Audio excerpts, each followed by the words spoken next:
على بالكم كاين ناس من ستريس والقلق ياكلوا سنانهم في الليل، وهذا اللي يسموه البروكسيزم. تبعوا معايا. البروكسيزم ولا لو كرانسمون دي دون هو الواحد كيزير على سنانه ولا يغزهم.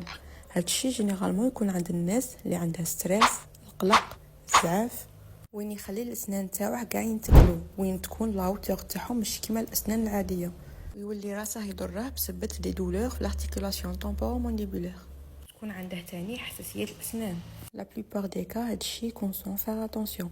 الحل يديروا دي غوتيير عند لو دونتيست باش ايفيتو لو كونتاكت تاع الفك العلوي والفك السفلي، وهكا الاسنان العلويه والاسنان السفليه ما يتلاقاوش. لا انجيكسيون تاع البوتوكس باش نرخو العضله المسؤوله عن تاكل الاسنان.